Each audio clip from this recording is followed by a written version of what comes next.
Well, hey there everybody, it's Snackbox coming to you from a little bit of an overcast but beautiful day here in Atlanta, Georgia. I'm super amped to be talking to you today about segment 14 of the Colorado Trail. It's a pretty good one and it's heading into some of my favorite stretches of the Colorado Trail just as you get across US Highway 50. We've got a lot to cover, not a lot of time. Let's get to it.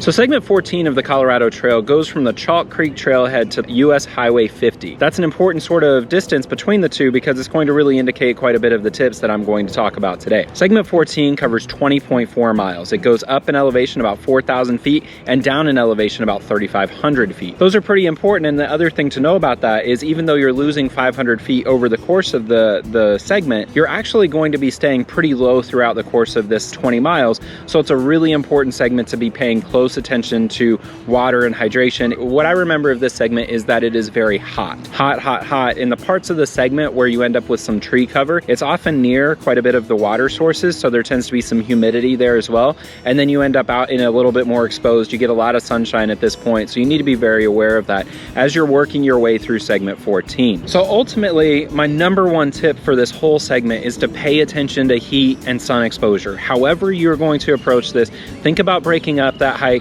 Mornings, early mornings, and late afternoons are going to be your friend through this segment. And actually, I know in the early days of the hike, in the early videos when I was talking about, say, segment 2 and some of those other hotter stretches, I kept saying wake up early, wake up early, wake up early. This is actually a section that if you plan to do it later in the day, or if you plan to do it all in one day, it doesn't hurt to start later in the day, take about an hour, hour and a half break around 1 or 2 in the afternoon, and then hike late into the night at this point, because then, because of where the trail is positioned on the actual ridgeline, in the afternoon you're going to get shade a lot sooner, which will help you to navigate this safely and effectively. Ultimately, throughout the whole course of this segment, you actually stay much lower than you do in some of the other segments, so it creates a really unique opportunity to try some of that later afternoon or evening hiking. Now, with heat being the name of the game in this segment, we really want to think of some of the ways that we can approach this whole 20.4 mile distance, and we can think creatively about how we can break it up to where it's not a 20.4 mile slog where we're going to end up with dehydration at the end of it. Really consider camping at the Squaw Creek, which is about 12 and a half miles into the segment. Consider camping there on your first night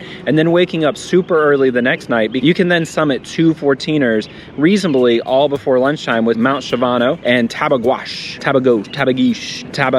whatever peak. I'll put the name down here. I don't honestly know how to pronounce it, but I'm hoping one of you all can leave some comments, help me understand how to pronounce it. They're 2 14ers. They're just off the trail. You could wake up really early the next morning, make your way up those 14ers, and then come off of those 14ers, and it would be basically a rocket ship kind of working your way downhill toward US Highway 50, which is where I'm going to talk about one of my next tips for this segment. Next tip for the segment is to consider going from US Highway 50 into Salida. If you haven't taken a zero yet, at this point in your through hike, Salida is dynamite. Salida is one of the most underrated cities on the entire Colorado Trail, might be one of the most underrated cities in the entire state of Colorado. So consider finding a way to get down there into Salida. Some of you might find yourselves comfortable enough hitching. Some of you might want to coordinate a ride, find some trail angels to coordinate a ride from there. However you want to do it, think about going into Salida and taking a 0 day. That's another one of those ways that you can break up this segment and make sure that you're not getting overheated going through segment 14. There aren't a lot of views going through this segment, although spend a little bit of time paying attention to some of those creeks and get some photos in the creeks as you go through, because they can be pretty beautiful as well.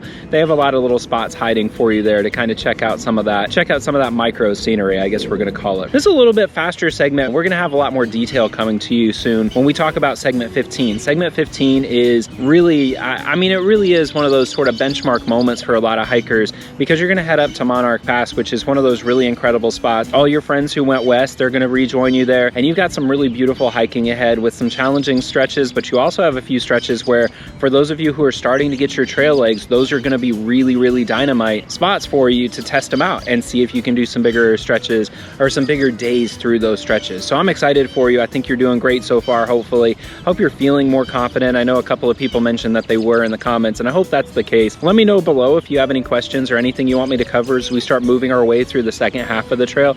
I'd be happy to do so. Also, be sure you find me on Instagram at Backcountry Champion, and I will send you for free an Outside Comfort Zone sticker. So just send me a message over there on Instagram. Let me know where to send that bad boy, and I'll get it it out in the mail to you.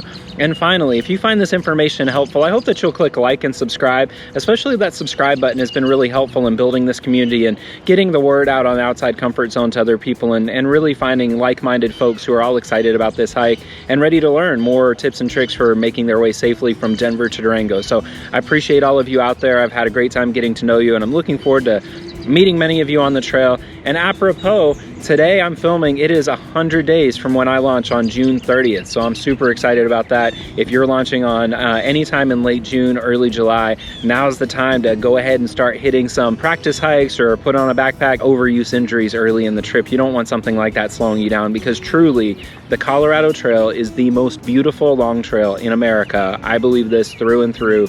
And I want you to see what I mean this summer when you're all prepared, ready to go on your through hike of the Colorado Trail. And that's it for me today. I think we have a little bit of a red-tailed hawk telling me it's time for me to go. So I will see you all soon. Thanks, everybody. Take care.